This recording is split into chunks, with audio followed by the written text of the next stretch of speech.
Hey everyone, it's Dora from flippinghousesanpancakes.com, and I hope you'll join me as I prepare 3 different dishes for our Shabbos meals.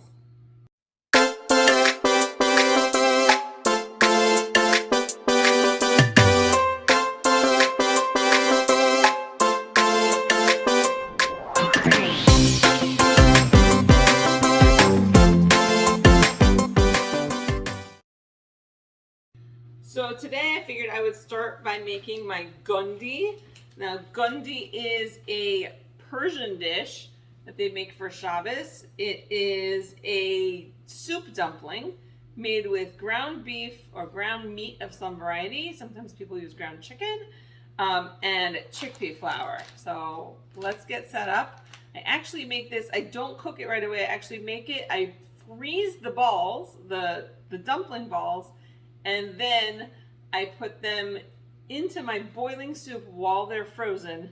I drop them right into my boiling soup and they cook up beautifully and they don't fall apart. So that's one of the tricks of this dish. But let's get started. We're gonna start with a big bowl. I've got a pound of ground beef here. I'm going to add to it an entire bag of this sadaf chickpea flour. I use the coarse one. If you use the fine one, you need to double everything else in your recipe because it comes out very thick that way. So I always use the coarse one. I put a whole bag of this nice chickpea flour. Okay, and then I have 2 onions. I got my hands all gloved up, ready to smush this together. I've got two onions that I shredded. And when I say shredded in my food processor, I mean it turned to absolute mush. Okay, total mush. Don't leave big chunks. You want this to be smushed and liquidy, okay, for this recipe. So I've smushed up my onions smushed. I've got 2 eggs already shelled and checked. I've got salt, pepper, turmeric, and cumin. Now you can find this recipe in my cookbook. But I'll tell you what I've got in here right now. I've got 1.5 teaspoons of salt.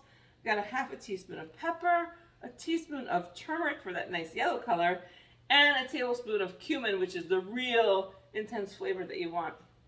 I'm gonna add this in, but again, if you're looking for those ingredients and that recipe, go ahead and just look it up in my cookbook, Flipping Houses and Pancakes, Kosher Recipes and Kitchen Design Tips from an Amateur Professional.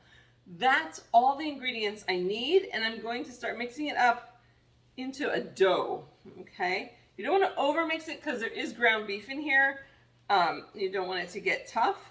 So I'm going to gently mix it, kind of turn it over, just like I'm going to knead a bread, just like when I kneaded my challah dough, which is sitting over on the counter rising for later today.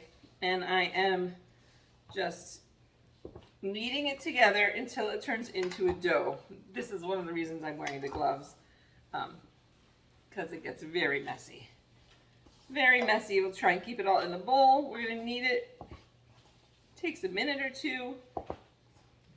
And I drop this into my chicken soup. I serve it alongside my matzo balls. So every Friday night, I serve chicken soup, and everybody gets 1 matzo ball and 1 Ghondi. So we've got a real blending of the Ashkenazi food and the Persian food in our house, which is great. And we're almost there. Almost there. Okay, so now I have this nice blended. Oh, that onion is so strong. I'm sorry, my eyes are tearing up. Those are very strong onions. Okay, so I've got this nice dough, like you could see. It's really a dough. And I'm gonna break it up, and I'm gonna make balls out of it. So I tend to do about walnut-sized Ghondi balls. They do grow when you cook them. Some people make them really big, but this is the size I prefer. So I'm going to just drop them on a sheet pan that I've already covered with foil, and I've sprayed it. This pan is going to go not into the oven, not into my soup. This pan is going into the freezer, like I said. And we're going to take it out later when I've got my soup boiling, and I mean a real boil, rolling soup. A rolling boil, and that's when I'm going to drop it in and cook it for 20 minutes, and it'll be deliciously deliciously perfect. It took me a while to figure out the amounts of everything that I put in this. I got this recipe from my mother-in-law, and you know, she goes, yes, a little bit of this and a little bit of that, and she says it kind of half Persian, half English. So I had to experiment until I got just the right amount of cumin, just the right amount of salt. Also, my mother-in-law doesn't use ground beef. She likes to use ground chicken, and my kids like the ground beef version a lot. Well, some of them like the chicken one, some of them like the ground beef one, some of them like both, some of them like none. That's how it goes, right? But so it took me a while, a lot of experimenting to figure out exactly the right amount of salt, the right amount of pepper, the right amount of cumin. My husband likes it with a lot of cumin, and I like it with less cumin. And I found a perfect in-between spot, which is that tablespoon of cumin. So I'm almost done. I'm going to roll each of these, and then what I'm actually going to do, and you can do this when you make meatballs. I'll show you. It's a technique that makes your stuff much smoother. Probably already do it when you make matzo balls. How do you make matzo balls? You have a nice matzo ball batter, and then you take very wet hands and you roll your matzo balls, and then you drop them in your soup. Well, that wetness on your hand is what's going to help make your meatballs, or in this case your ghondi, really smooth. So I'll show you what I'm going to do in a minute, and then my dish will be ready. So this only really takes a few minutes to put together. And the nice part is I don't serve this much ghondi every week. I serve only a few. I serve 7, usually 6 or 7 ghondi, depending on who's eating what. So one batch of ghondi actually lasts me for several weeks, stays beautifully in the freezer. So that's perfect. All right, I've got all my ghondi balls here on the counter, on the sheet pan, not on the counter. And I just took a little bit of water and dipped it into my bowl that's already dirty. And what I'm going to do is I'm going to dip my hand in the water, and I'm going to roll the ghondi up. You see? And it comes out very nice and smooth. I'm going to do that with every single one of these balls. I'm going to pop the sheet pan in the freezer, freeze it for a few hours till it's nice and they're not going to stick together. Then I just drop them into a Ziploc bag. I mark that bag raw so that I remember later on when I take them out that I was touching raw meat, and I can wash my hands again. And they're ready to go. So that's all I'm going to do. I'm going to do this, get ready to do the next recipe with you, and I'll be right back. Okay, my ghondi's in the freezer, and now I'm going to make some barbecue chip chicken schnitzel. I want simple and easy for this Shabbos. I don't have a lot of time, and of course, if you're frustrated, this is a great dish to make.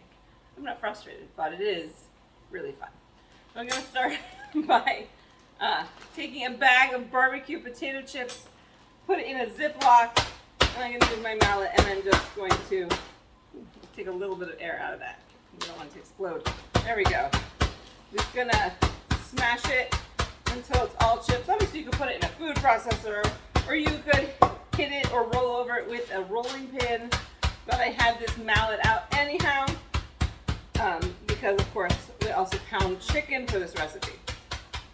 So pound up my chips into crumbs. I'm going to put them in my big bowl over here. We'll get everything prepped and ready. Okay, we'll move on to what I'm going to dip the chicken in, which I've got some barbecue sauce right here. I'm actually trying to boost the flavor a little bit here, so I'm adding some chili powder and some smoked paprika. Make sure I get all that out of my bowl. There we go. And I'm going to add an egg. Okay, I'm going to beat all that up together, and that's what we're going to dip the chicken into before we dip it into the potato chip crumbs. Oh yeah. That's going to be good. Okay. Let's go ahead and put that in my sink. Okay, now I pounded most of my chicken already, but I figured I would pound one more piece with you guys, and I put it in a Ziploc baggie. You could also put a sheet of plastic wrap and then put the chicken and then put another sheet of plastic wrap, and then I just use my mallet to bang it flat. You can take out your aggression a little bit on your chicken, a little frustration out on the chicken. Also, by flattening the chicken, it will cook faster, and if you flatten all of your chicken, it will cook more evenly. So that's one of the reasons we do it. All right, I'm gonna grab my gloves and we'll go ahead and get started. I have a sheet pan here that I've already prepped. I put a piece of foil, then I sprayed it with some cooking spray, and then I very gently, oh, I don't need 3 gloves. I very gently brushed it with a little bit of oil just to keep it from sticking, and helps with that little bit of frying, because I'm going to oven fry the schnitzel. I don't have time today to do any other kind of frying. We're not going to be frying on the stove. I'm doing this straight in the oven. So I'm going to dip my chicken in my nice barbecue sauce dip over here and drop it into my cornflake crumbs. I'm going to coat it nicely on both sides. I'm going to do this with each piece. Look at that. See how nice that looks? And just lay it on my sheet pan.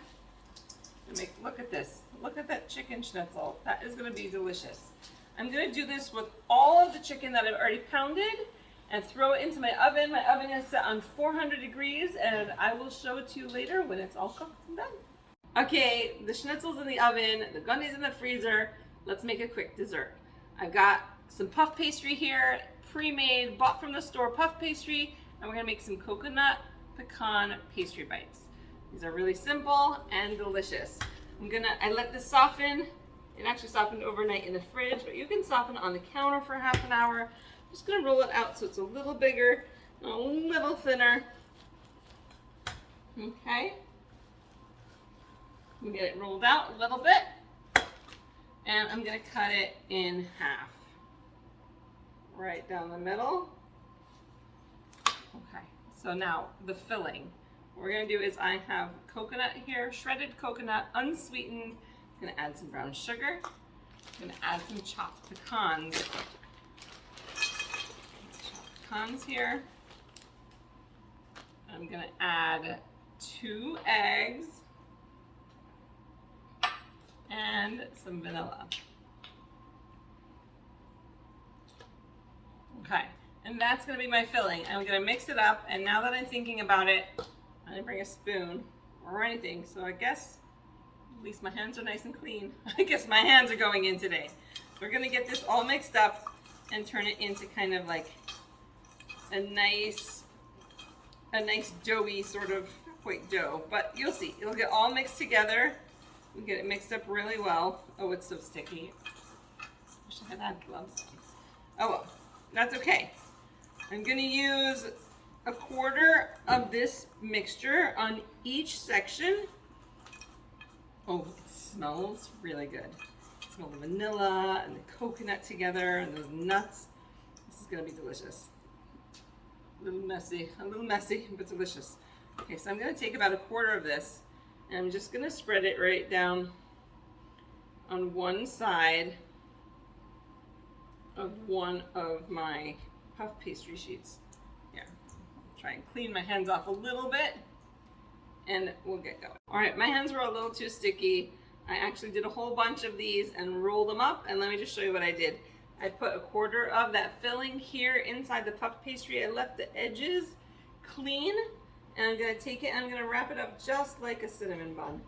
So I'm gonna put it over and then start rolling it toward the other clean edge. So just keep rolling, and wrap up just like that, just like you would a cinnamon bun.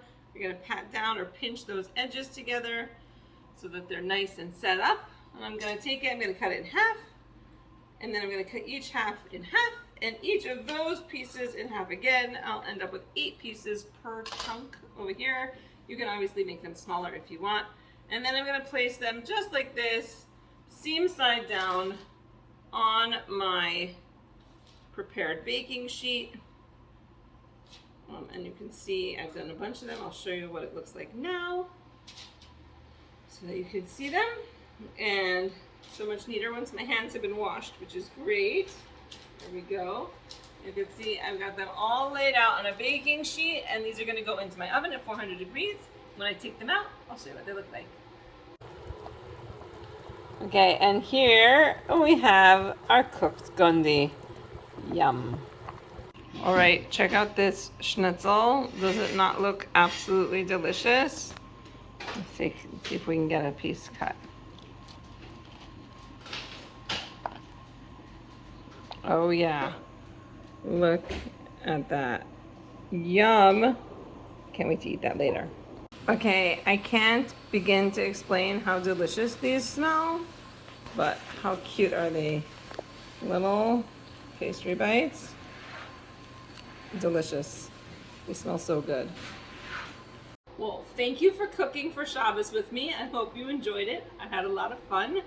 And if you did enjoy it, please go ahead, hit like, subscribe to my channel, hit the bell for notifications so you find out every time I upload a new video, and of course, check out my website, flippinghouseandpancakes.com.